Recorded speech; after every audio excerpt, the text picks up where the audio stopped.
So to get started out, we're going to need something like a cast iron skillet. This is actually my preferred cast iron skillet. It is a large 14-inch Lodge cast iron skillet, and you're going to need a high heat oil like grapeseed oil. And you really need something simple just to coat the bottom of the skillet. So I'm going to be using a little bit of grapeseed oil, and obviously we're going to need one large deer roast.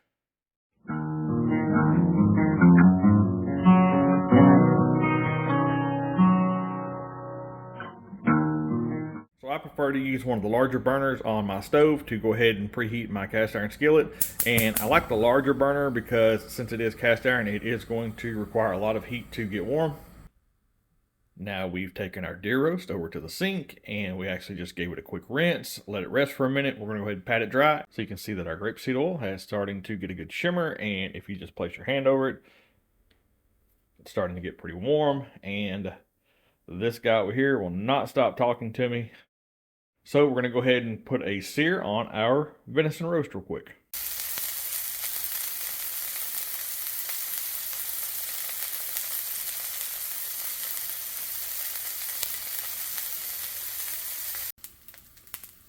And you can see that we have our very first caramelized side here on the outside of the roast. And we're just going to keep moving this around, and we're going to get as much of that surface area, that nice brown, as we possibly can before we move the roast over into our slow cooker.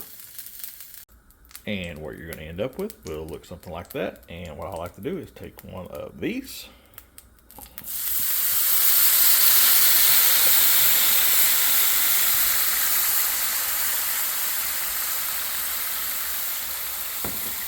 Go ahead and turn our heat off.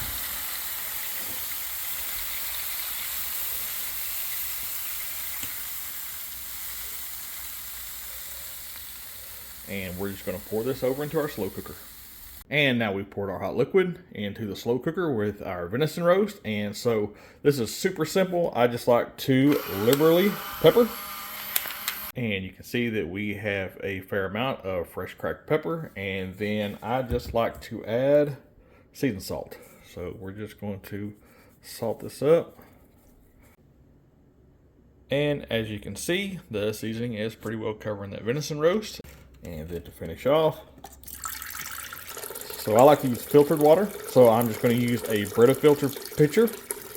And it just has a simple canister charcoal filter. And it just gets rid of any sort of chlorinated or alkaline taste, anything like that, anything that might throw it off. So I like to go about 3/4 of the way up, something like that. Now this is probably going to cook about 6 hours or so, and I'm going to keep a close eye on this. And as my liquid level starts to drop from evaporation, I'm going to make sure that I keep it at least 3/4 of the way up, just to make sure that I have plenty of cooking liquid. That way nothing burns. And about halfway through the cooking process, I'm going to cube up some potatoes and go ahead and add those to the mix. That way we'll be cooking everything at once. This is super simple. I'm actually working from home today, so I thought, why not throw this on and just let it cook for about 6 hours. Dinner will be ready when the family gets home. Okay, so we've had this on about 3 hours, and one trick that I like to do, if you have any friends, family, loved ones, whatever it may be, that are a little bit nervous or maybe a little bit concerned or aren't exactly used to the taste of venison or wild game, you can see that our venison roast is back there, and we have actually placed a fatty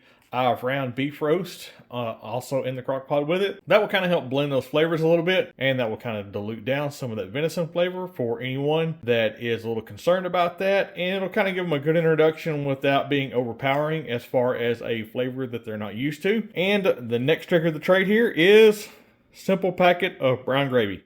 So we're going to put this whole packet of brown gravy in there.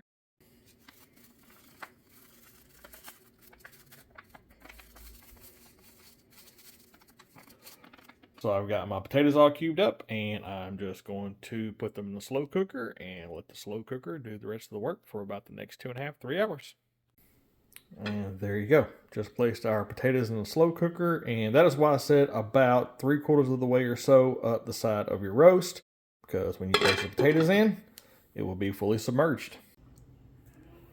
And after 8 hours, that is the finished product. So we're going to plate.